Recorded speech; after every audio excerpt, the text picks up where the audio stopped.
Okay, so detoxification. So this is the second principle, and like I said before, this is generally what we learn about in the floodgates of raw food nutrition. I think this is one of the most important concepts that to understand in the different levels of detoxification.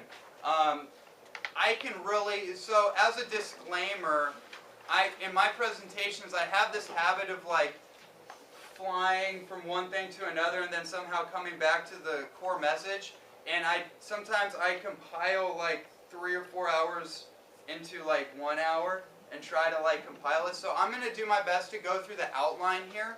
If you guys have questions later on, I'll be happy to get into it with you.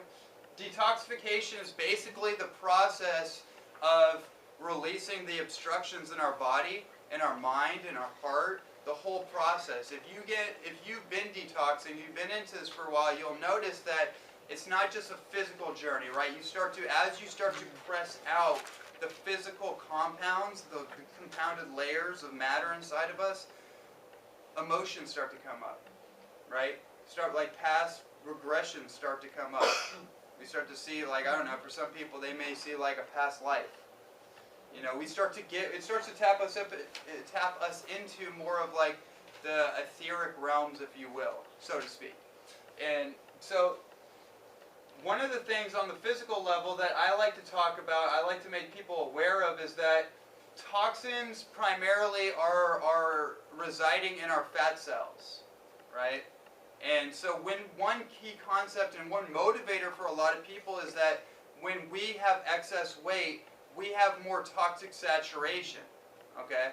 And that's actually what causes a lot of weight gain in a lot of cases, is that there's too much toxins flooding the system, and our body is not able to push out the toxins and the excess matter in a rate faster than it's coming in. Does that make sense? This has to do with the acid-alkaline equation, what's really going on behind that whole thing, which I'll get into. Also, hormonal disruptors store in our fat cells too. So there's an enzyme called amylase. No, not amylase, that's the carbohydrates. Aromatase. Aromatase, so has anyone heard of like estrogen dominance? Yeah. Okay, so this is like a big thing right now. Aromatase is that primary enzyme that actually, if it's not inhibited or it's not balanced out by the androgenic hormones, like for example, like testosterone, progesterone, pregnenolone, these hormones that we need, human growth hormone, the hormones that we need for growth, for youth, for rejuvenation, if there starts to be an imbalance, this aromatase starts to actually convert, like testosterone, for example, into estrogen, progesterone into estrogen, and we start to have an estrogen dominance. Okay, and this is a big problem in our culture right now. Once again, that's not the scope of this, but it's something that we should probably put our magnifying glass on, especially for all the women in the room. And for the men, it's becoming a huge problem for men. Testosterone reductions are like at an astronomical rate. Sperm counts, infertility is like at a 50% reduction, sperm count right now. People are having a harder and a harder time conceiving a child. And I have a radio show right now called the Expanded Health and Human Potential Radio Show. And I interviewed Dr. Roy Dittman, who is probably the world's leading expert on pregnancy, childbirth, and child development. And we were just talking about the same subject. It's like, what's going on behind the scenes? Why is that? Why is there such a massive reduction in sperm count and infertility? And he's saying, like, one of the big things is that specific heavy metals, for example. Heavy metal toxicity is major. And for that, you start to, that taps you into something, I don't want to go into too much detail, but it's called Phase 1 and Phase 2 detoxification. So when you detox, you go through phases. So this is kind of the healing crisis scenario. Like you might notice if you get onto juicing for a while, and you do a strong detox, some people have a propensity to detox quicker, and some people are able to kind of like slow it down and mitigate it. Their body is able to regulate it, right? If you detox really, really quick, to a point where your body actually can't handle all the toxins, all the acids flushing through your body, because that's what happens before it leaves your body, is those acid waste products, or let's say like some toxins, are lodged in different areas of your body, and they're just hanging out, they're just laying dormant. But as you start to ruffle up, like if you shake up the fish tank, right, all the muck starts to come up, right? So, but it doesn't just leave the fish tank on its own, right? It's still there. It just got shaken up.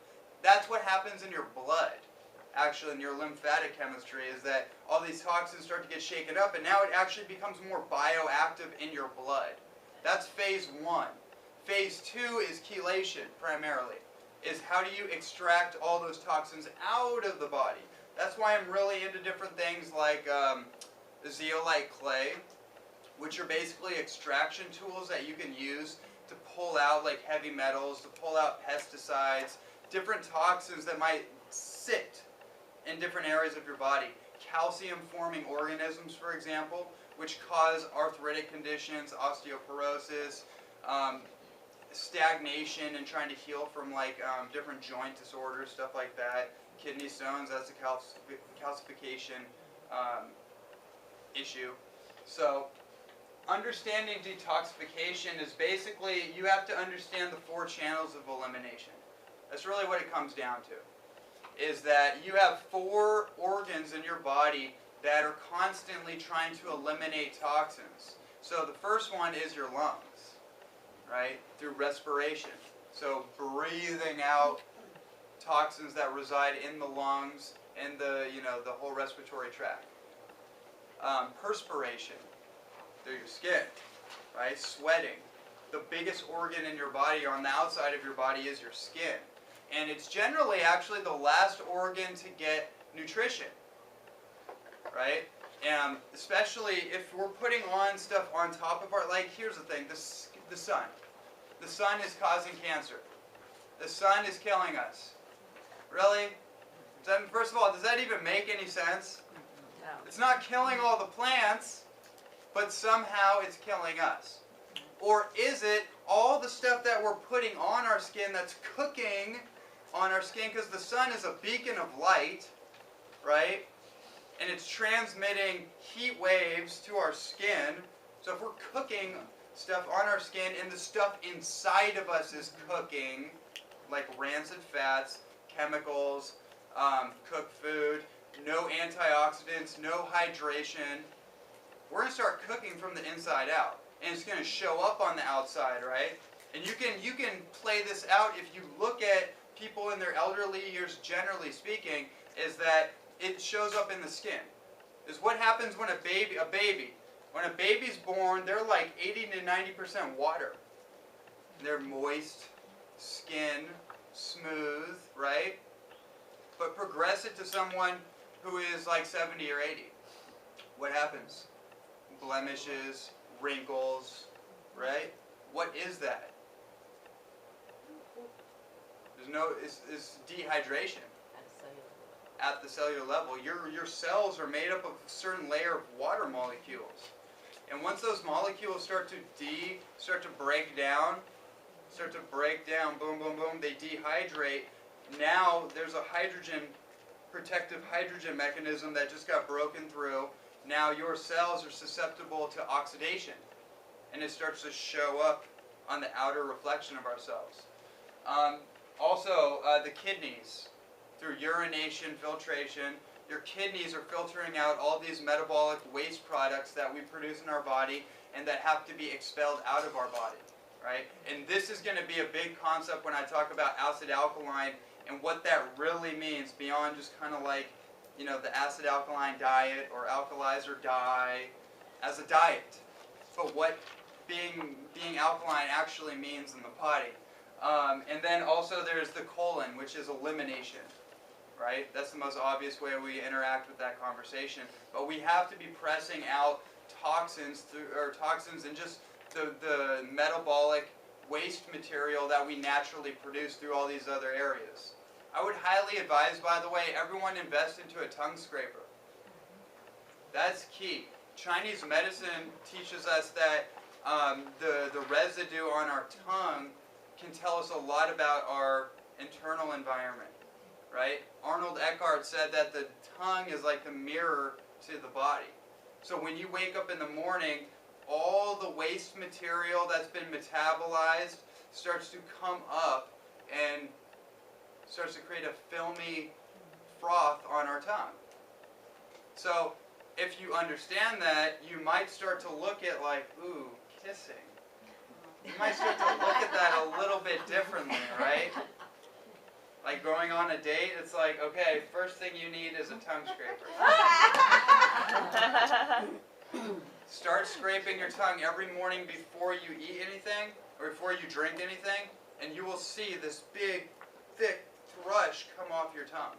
It's not a big deal. It's just, but it's all the products of your metabolism from the night before and all that just is trying to leave your body, right? That's really what it is.